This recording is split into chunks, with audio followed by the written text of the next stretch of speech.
Good morning, everyone. Students, today we will study how the check payments will be done in a banking system.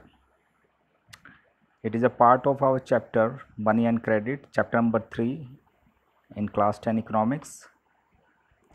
And in previous video, I also explained you about the deposit with banks, जिसमें हमने ये पढ़ा था कि भाई जो banks होते हैं वो डिपॉजिट को एक्सेप्ट करते हैं।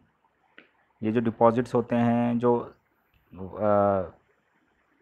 सैलरीड पर्सन होते हैं या वर्कर्स होते हैं जिनको सैलरी मिलती है या किसी का बिज़नेस है जो वहाँ से अर्न करते हैं, जो भी उनकी इनकम होती है, जो एक्स्ट्रा इनकम होती है वो उस एक्स्ट्रा इनकम को बैंक में डिपॉजिट करा देते हैं। और बैंक में डिपॉजिट कराने के लिए उनको पहले बैंक अकाउंट ओपन करना पड़ता है। बैंक एक ऐसा प्लेस होता है जो डिपॉजिट को एक्सेप्ट करता है और उस डिपॉजिट के ऊपर इंटरेस्ट भी देता है अकाउंट होल्डर्स को। बैंक के अंदर वो पैसा सेफ भी रहता है और साथ में उनको इंटरेस्ट मिलता है। बैंक के पास पैसा सेफ भी रहता है और साथ में इंटरेस्ट मिलता है। जो पर्सन्स हैं जिनका वहाँ पे अकाउंट है उनको एक प्रोविज़न होता है कि वो कभी भी अपने पैसों को विड्रॉ कर सकते हैं। विड्रॉ मतलब निकाल सकते हैं। विड्रॉ का मतलब यहाँ पे क्या है, विड्रॉन मतलब निकाल सकते हैं और जब भी उनको ज़रूरत हो। हम कह सकते हैं कि जो पैसा बैंक के पास है या बैंक के में जमा है किसी डिपॉजिटर का, वो जो डिपॉजिट है वो ऑन डिमांड विड्रॉ किया जा सकता है। और जब वो ऑन डिमांड कोई डिपॉजिट विड्रॉ किया जा सकता है वो डिपॉजिट डिमांड डिपॉजिट कहलाता है। क्या कहलाता है? Demand deposit. Now come to our today's topic. जो ये डिमांड डिपॉजिट होता है ये बहुत इंटरेस्टिंग फैसिलिटी है और ये as a medium of exchange use होता है। मीडियम ऑफ एक्सचेंज कैसे यूज़ होता है? सपोज़ कोई ट्रांजैक्शन हो रही है और कोई एक्सचेंज हो रहा है गुड्स का और उसके बदले हम कैश पेड करते हैं। अगर कैश की जगह हम चाहे तो इस डिमांड डिपॉजिट की एवज़ में एक चेक दे सकते हैं। चेक क्या होता है? Check is a paper instrument the bank to pay a specific amount from the person account to the person in whose name the check has been issued। तो जिस अकाउंट का वो चेक है, जिस पर्सन के अकाउंट का check है और वो जिसको पेड करना चाहता है, पैसे देना चाहता है, उसके नेम से वो चेक दे सकता है, इशू कर सकता है। फिर वो जो रिसीवर है उस चेक का, वो उस चेक को अपने अकाउंट में सबमिट करा के वो ट्रांजैक्शन या वो पैसा उसके अकाउंट में ट्रांसफ़र हो जाता है। अब चेक पेमेंट्स किसके थ्रू होती है? चेक पेमेंट्स चेक के थ्रू होती है। चेक के बारे में यहाँ बताया हुआ है। चेक एक क्या है? एक इंस्ट्रूमेंट है, एक पेपर है और वो इंस्ट्रूमेंट एक अकाउंट होल्डर के द्वारा इशू किया जाता है। तो जो इशू होता है, जिसको वो दिया जाता है, वो कहलाता है, उसको जिसको हम पे कर रहे हैं उस पर्सन का नेम पे के सामने लिखा जाएगा। ठीक है। यहाँ पर आप अगर देखें तो इस चेक को क्रॉस किया हुआ है। ये जो डबल लाइंस ड्रॉ होती हैं ये डबल लाइंस कहलाती हैं क्रॉस चेक। क्या कहलाएगी? Cross check. यहाँ पर अगर दो लाइन किसी चेक में ड्रॉन की हुई है तो वो क्रॉस चेक होता है। वो चेक जो होता है डायरेक्ट कैश ना होके किसी अकाउंट होल्डर के, किसी का जिसके नेम से वो चेक है, जिस नेम से वो चेक है उसी अकाउंट होल्डर के अकाउंट में वो चेक जमा होता है। अगर यहाँ पर अकाउंट पे नहीं है तो आप डायरेक्ट जाके उस ब्रांच में उसको कैश करा सकते हो। साथ में चेक में और क्या है? चेक में जितने रुपीज़ का वो चेक इश्यू हुआ है वो रुपीज़ आपको नंबर्स में और साथ में वर्ड्स में राइट करने होते हैं। तो यहाँ पे रुपीज़ के सामने पहले वर्ड्स में लिखेंगे और फिर साथ में इस बॉक्स के अंदर आप नंबर्स में वो राइट करेंगे। देन चेक में यहाँ पर इस प्लेस पर जो अकाउंट नंबर है पेई का, मतलब जो अकाउंट होल्डर है जिसने चेक इशू किया है, उसका अकाउंट नंबर उस चेक पे ऑलरेडी मेंशन होता है। और ये किसी बैंक का अकाउंट नंबर हो सकता है जिस बैंक का वो चेक है। यहाँ पर ब्रांच नेम और ब्रांच कोड मेंशन होता है। जो बैंक का नेम है उसके नीचे बैंक का नेम यहाँ पे लिखा हुआ है, भारतीय state bank of India name है, तो उसके नीचे उस ब्रांच का एड्रेस और कोड मेंशन होता है।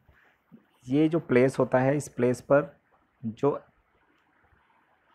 अकाउंट होल्डर है उसके साइन होंगे, है ना, जो चेक इशू करता है वो person. Now there is some numbers given at the bottom of this check.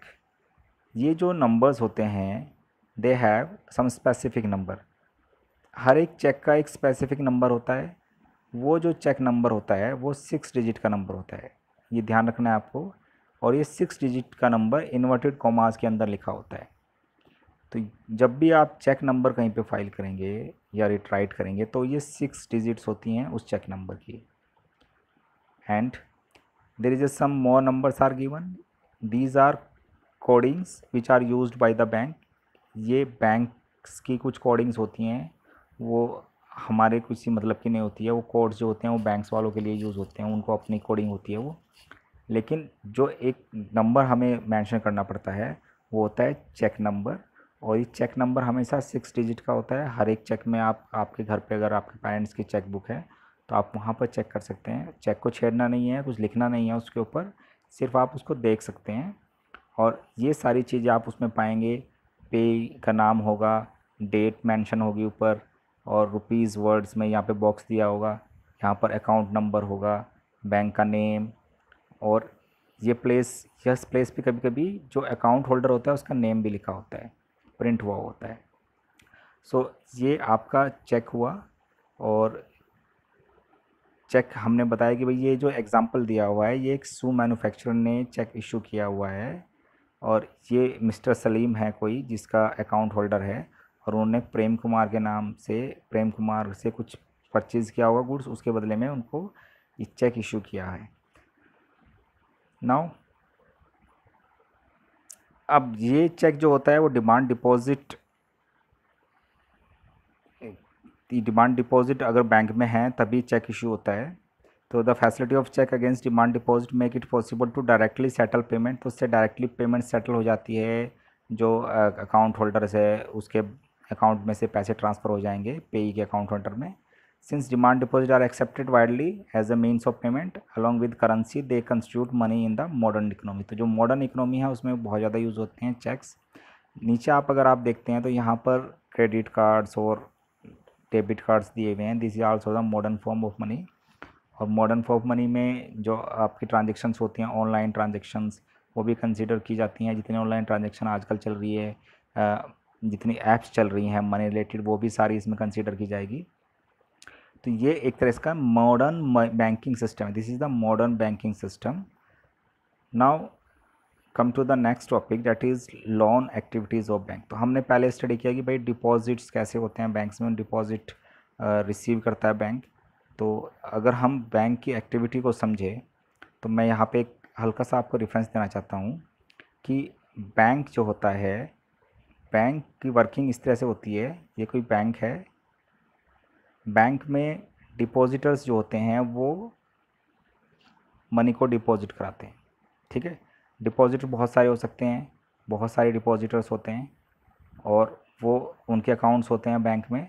तो जो उनके पास एक्स्ट्रा मनी होती है वो डिपॉजिटर्स बैंक में जमा कराते हैं। तो वो अमाउंट जो है वो अमाउंट बैंक में डिपॉजिट हो जाता है। अब वो उनके लिए सेफ़ है अमाउंट एक तो, साथ में जब उन्हें ज़रूरत पड़ेगी, जब नीड होगी, वो उसको विड्रॉल कर सकते हैं। लेकिन जितना अमाउंट उनका बैंक में डिपॉजिट रहेगा उसके ऊपर बैंक उनको इंटरेस्ट पेड करता है। बैंक क्या करेगा? इंटरेस्ट पेड करेगा। बैंक वापस क्या करेगा? इंटरेस्ट करेगा। लेकिन जो पैसा अमाउंट बैंक के साथ डिपॉजिट रहता है, बैंक उसको नीडी पर्सन्स को, जिनको ज़रूरत होती है, बोरोवर्स, वो होते हैं बोरोवर्स, उनको लोन या क्रेडिट प्रोवाइड करता है, ठीक है। तो जो लोन या क्रेडिट ले रहे हैं दे नोन एज बोरोवर्स। बोरोवर्स उनको कहते हैं। जैसे जो जमा कराता है बैंक में वो डिपॉजिटर है, तो जो लोन लेता है या क्रेडिट लेता है बैंक से, उधार लेता है, वो बोरोवर कहलाता है। अब जब बैंक उधार देगा उससे, तो उनसे बैंक उल्टा अपना जो लोन है वो तो रीपे लेगा, साथ में वो इंटरेस्ट भी लेता है। क्या लेता है? इंटरेस्ट। अब डिपॉजिटर्स को इंटरेस्ट दे रहा है, बोरोवर से इंटरेस्ट ले रहा है। लेकिन डिफरेंस क्या है? डिफरेंस ये है कि जो बोरोवर्स हैं, जो हैं borrowers, they give more interest. Suppose उनको जो इंटरेस्ट देना पड़ रहा है बैंक को, वो देना पड़ रहा है 12%, और जो बैंक इंटरेस्ट दे रहा है वापस डिपॉजिटर्स को, वो दे रहा है 4%। ठीक है, डिपॉजिटर्स को कम इंटरेस्ट दे रहा है और बोरोवर से ज़्यादा ले रहा है, तो इसके बीच में डिफरेंस कितना हो गया? 12 - 4 इक्वल्स टू 8। ये जो 8% बचता है इंटरेस्ट का, that is the earning of bank. ये बैंक की अर्निंग होती है और इसी से वो प्रॉफिट जनरेट करता है और अपना जितना भी एक्सपेंडिचर्स है बैंक का वो भी निकालता है। ये एक वर्किंग होती है किसी बैंक की। बैंक डिपॉजिट एक्सेप्ट करता है और साथ में बोरो क्रेडिट लैंड करता है, उधार देता है नीडी पर्सन्स को। अब फर्स्ट एक्टिविटी हमने पढ़ ली डिपॉजिट वाली। Now come to the loan activity of bank. Loan activities क्या होती है?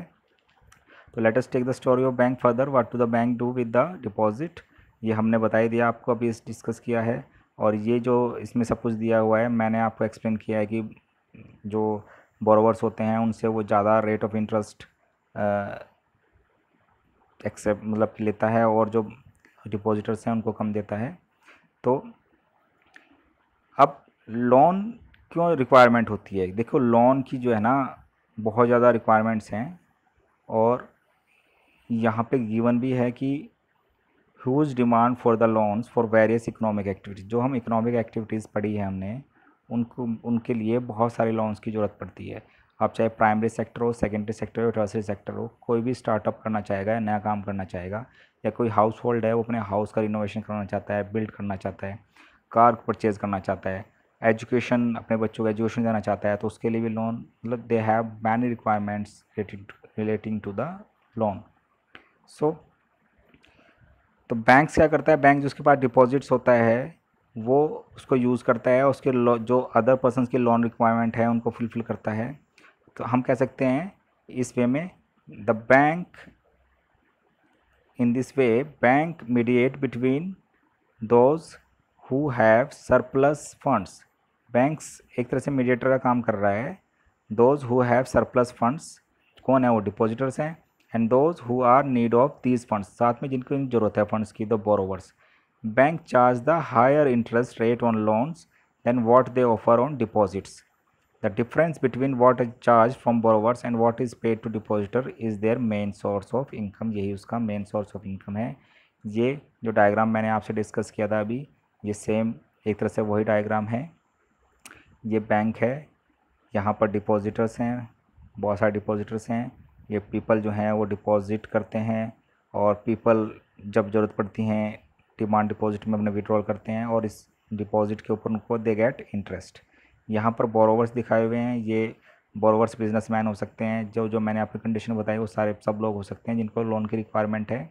तो ये लोग लोन लेते हैं और लोन लेने के बाद जब जो रिपे करते हैं लोन को, तो उसके ऊपर they give interest to the bank. This is the working culture of bank. So that's all for today students. Thank you.